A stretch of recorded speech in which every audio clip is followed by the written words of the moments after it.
Saludos, soy Alfonso Salvador para 1959 Radio TV. Presentamos Historia de la Literatura, episodio número 13. Literatura italiana medieval.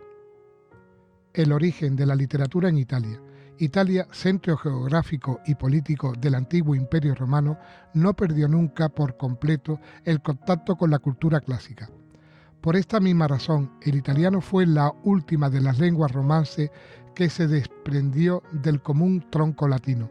Por ello también sí careció de algunos géneros literarios, como la épica, tan importante en otras literaturas romances. Consiguió antes que ninguna la plenitud literaria.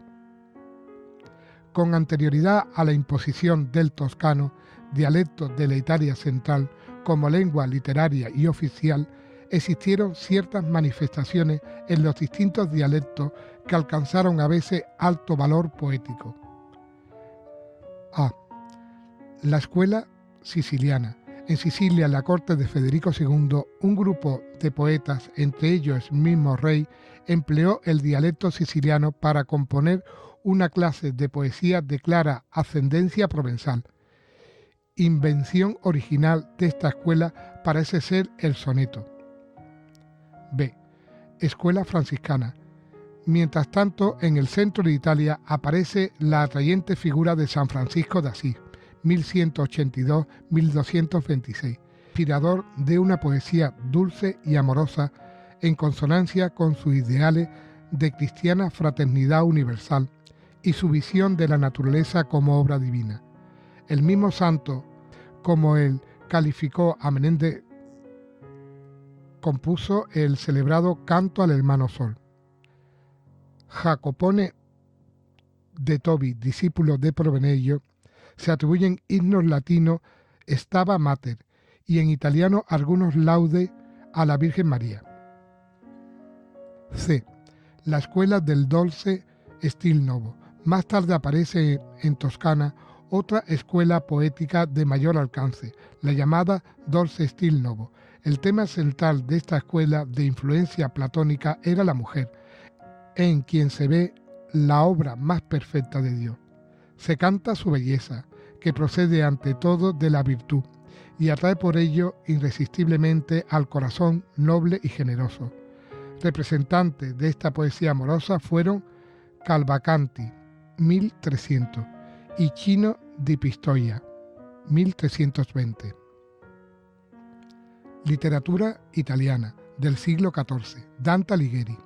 Durante el siglo XIV Italia cuenta con tres hombres de letras de excepcional importancia: Dante, Petrarca y Boccaccio. Dante Alighieri nació en Florencia en 1265. Poco sabemos de sus estudios y juventud, como no sea el encuentro con la joven Beatrice Portinari, hecho de gran trascendencia para su vida íntima y para la historia de la poesía. Tomó parte en la política de su tiempo y militó en el partido de los guelfos blancos, pero al triunfar los negros en 1301 hubo de expatriarse sin que nunca más pudiera volver a su amada Florencia. A partir de esta fecha residió en distintos puntos de Italia, hasta que murió en Ravenna en 1321. Obras. Dante escribió obras en italiano y en latín. En esta última lengua tiene De Vulgari Eloquentia y De Monarchia Mundi. Ambas constituyen respectivamente la exposición y defensa de sus personales ideales literarios y políticos. En italiano, además de su obra magna, La Divina Comedia, escribió Vita Nuova, El Canzonieri y El Convivio. La primera es una colección de sonetos y canciones seguidas de algunos comentarios en prosa, testimonios perennes y análisis acabados de su amor a Beatriz, a la que idealizó y convirtió en símbolo del amor humano que conduce a Dios, según la teoría de la Dolce Vita Nova. El Canzoniere agrupa poemas diversos en forma y contenido. El Convivio es un comentario filosófico-moral de 3 canciones alegóricas. Formaba parte de una obra más amplia que no llegó a terminar. La Divina Comedia. La Divina Comedia es un vasto poema alegórico, filosófico y moral, en tercetos encadenados, estrofa que Dante ideó y consagró. Consta de 3 partes: infierno, purgatorio y paraíso.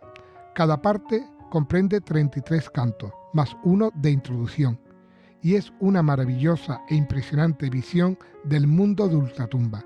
El autor la denominó simplemente comedia, pero Boccaccio en sus comentarios la calificó de divina, y con este adjetivo fue conocida definitivamente a partir del siglo XVI. Argumento. El poeta, el alma humana, extraviado en una selva, el pecado, las pasiones, es guiado por Virgilio, la razón, la filosofía, a través del infierno, enorme émbulo de 9 círculos concéntricos, donde los condenados son atormentados con espantosos castigos. Dante encuentra allí a los personajes más siniestros de la historia y allí coloca también a sus personales enemigos políticos.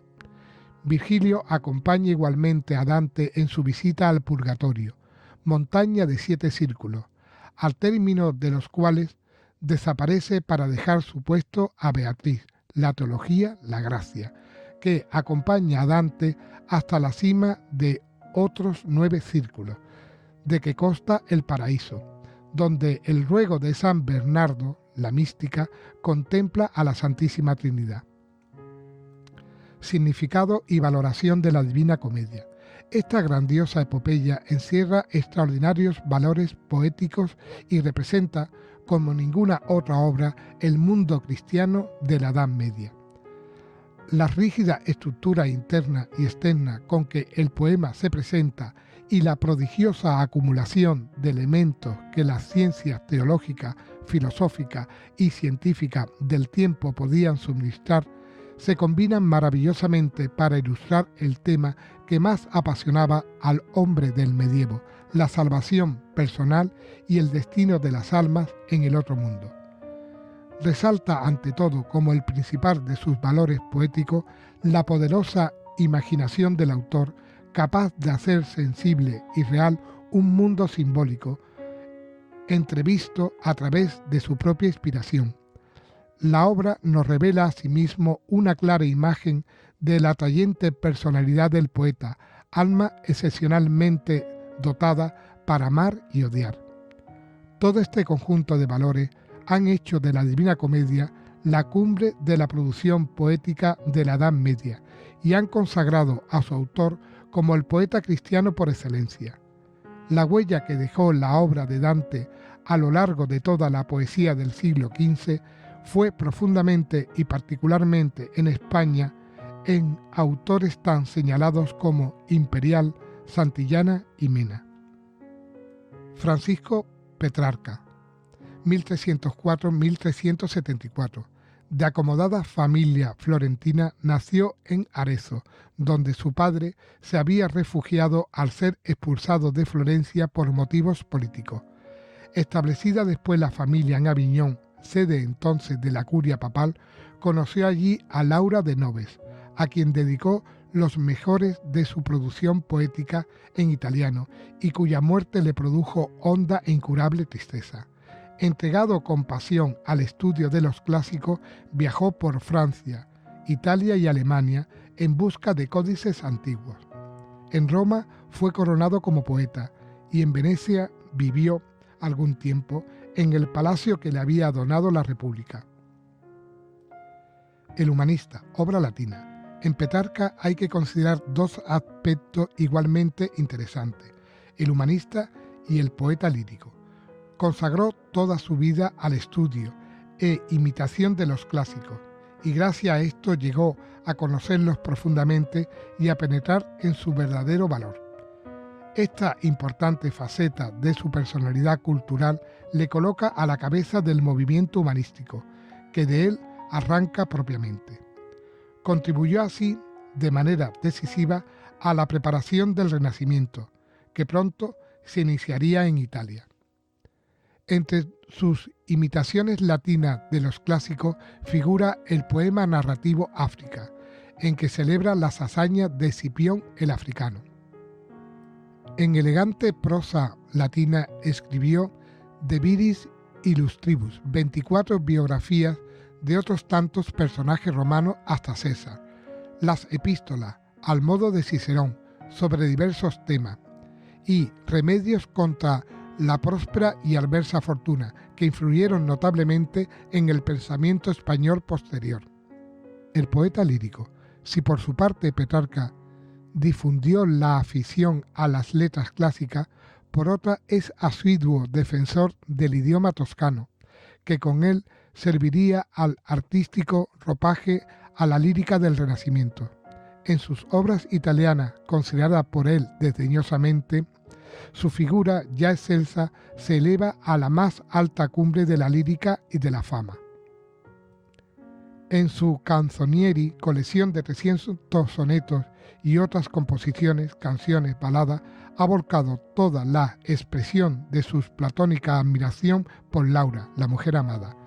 Divide la obra en dos partes: Rime in vita y Rime in monte di Madonna Laura. En la primera se refleja su amor apasionado y feliz, y en la segunda se trasluce honda nostalgia, convertida poco a poco en serena y vaga alegoría del ideal amado. El cancionero de Petrarca es obra capital en la historia de la poesía europea, por el influjo que ejerció en la lírica posterior, sobre todo durante el Renacimiento.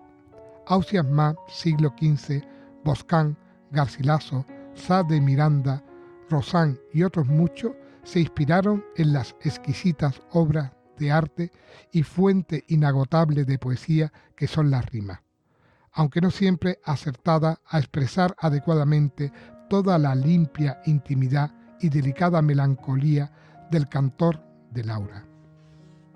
Su amor idealizado a Laura, el propósito puramente estético de su obra, alejado de todo simbolismo y finalidad didáctica de raíz medieval, y su incursión en el mundo clásico hace de Petrarca el primer hombre moderno. Boccaccio nació en París en 1313, hijo de un comerciante florentino y de madre francesa. En Nápoles se dedicó al comercio y estudió jurisprudencia, que abandonó por su afición a las humanidades. Allí se enamoró de la hija del rey Roberto de Anjou, María de Asquino, a quien celebra en su obra como el nombre de Fiammenta, llamita. Su amistad con Petrarca le impulsó más al estudio de los clásicos, y establecido en Florencia comenzó a explicar públicamente la Divina Comedia. La visita de un monje cartujo que le exhortó a mudar de vida le impresionó fuertemente y produjo en él un cambio que se reflejó en su vida y en el resto de su producción literaria. Murió cristianamente en Cestaldo en 1375. Obras. Como Dante y Petrarca, escribió en latín y en italiano. Entre sus obras humanísticas latinas merece recordarse la colección biográfica titulada De Claris Mulieribus y de Casibus Virorum Illustrium, esta última traducida al castellano por López de Ayala con el título de Caída del Príncipe. Es una serie de relatos que tienden a probar la condición adversa de la fortuna. En italiano compuso el poema en octava Nifale Fiesolano, fábula mitológica no exenta de originalidad y delicadeza, y de amplia repercusión en la novela pastoril del Renacimiento. Pero la celebridad de Boccaccio se debe a sus obras narrativas en prosa, especialmente de Camerón. Se le recuerda también por Filocolo, sobre el tema caballeresco de Flores y Blancaflor, Fiammenta, lamento amoroso donde aparece ya la prosa suelta y las tendencias al análisis psicológico. Nifale de Amento, obra de su edad madura que refleja la lucha interna en que el amor se debatía, y Libertino de Amor, sátira cruel contra las mujeres, que tuvo muchos imitadores. El Decamerón, la obra maestra de Boccaccio, es Decamerón. Es una colección de 100 cuentos puesto por el autor en boca de 7 damas y 3 caballeros que durante la terrible peste que azotó Florencia en 1348 se refugian en una villa de los alrededores de la ciudad. Para distraer su ocio, convierte, entre otros pasatiempos, en contar cada uno un cuento por día, durante los 10 que allí permanecieron. De ahí el título del libro, que aparece precedido de una viva y escalofriante descripción de la epidemia. En la colección hay relatos de todo género, pero abundan los obscenos e irreverentes. Diversos son asimismo su extensión y origen y colorido.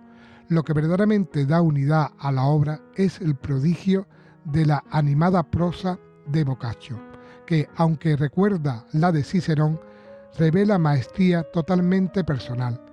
Llama la atención la maravillosa pintura de la sociedad burguesa del tiempo, la aguda penetración en los caracteres, de modo especial los femeninos, el tono burlón y ligero de la narración y el ingenio que el autor derrocha a lo largo de ella. El Decamerón consagra a Boccaccio como el iniciador de la prosa literaria romance y creador de la novela moderna.